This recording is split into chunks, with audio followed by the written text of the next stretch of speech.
রাজ্যের বিভিন্ন মিষ্টির দোকানগুলোতে প্রশাসনের অভিযান অব্যাহত রয়েছে।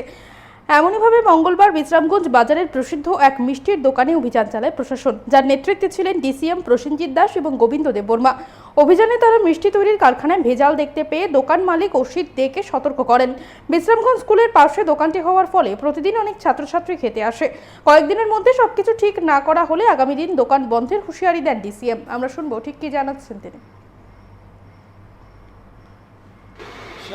বিশ্রামগঞ্জে যে মাতৃভান্ডার মিষ্টির দোকান আছে সেটা একদম আমাদের বিশ্রামগঞ্জে যে স্কুল আছে সেটা একদম সন্নিকটে অপোজিট থেকে, যেটার মধ্যে প্রায় 1400 মতো স্টুডেন্ট পড়াশোনা করে।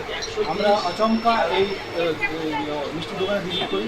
আমার সঙ্গে ডেপুটি কালেক্টর আছে, আবার পুলিশ প্রশাসন গ্রুপ আছে। আমরা এসে তাদের উনার যে ইয়েটা আছে, যেখানে কারখানাটা মিষ্টি বানান, ওই জিনিসটাও ভিজিট করলাম। যেগুলো টোটালি আনহাইজিনিক, একদম ব্যাড কন্ডিশন, যেগুলা মানে বাজে অবস্থায় আছে, ছড়ানো ছিটানো, কোনো ধরনের ভাটনা টোকনা থাকে না, মাছির মশা খুব উপদ্রব। তারপরে আমার মালিককে জিজ্ঞেস করলাম কাগজপত্র দেখানো, কিন্তু উনি কাগজপত্র ঠিক করে দেখাতে পারেনি, ট্রেড লাইসেন্স দিতে পারেন দেখাতে পারেনি। আমি কথা বলছি ওনাকে যাওয়ার জন্য আমাদের অফিসে ট্রেড লাইসেন্স ইস্যু নিয়ে, তো ওনাকে ইনস্ট্রাকশন দেওয়া হয়েছে। পাশাপাশি যেই অবস্থায়, যেহেতু এত বড় একটা স্কুল এখানে আছে, ছোটো ছোটো বাচ্চারা আছে, এখানে খাওয়া দাওয়া করে, এটা হাইজিনিক করে করার জন্য আমরা ইনস্ট্রাকশন আগেও দিয়েছি।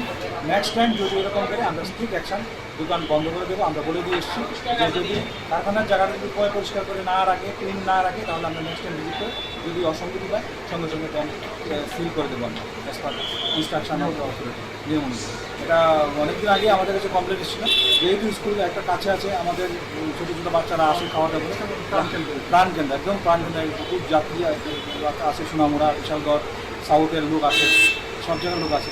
তো এটা যদি পরিষ্কার না থাকে তাহলে আমাদের বিশ্রামগঞ্জের মান সম্মানের জড়িত আছে। এর সঙ্গে যদি ঠিকঠাক পরিষেবা দেয় তাহলে ওয়েল অ্যান্ড গুড ব্যবসা করবে, আর যদি ঠিকভাবে পরিষেবা না দিতে পারে তাহলে আমরা প্রশাসনিকভাবে ব্যবস্থা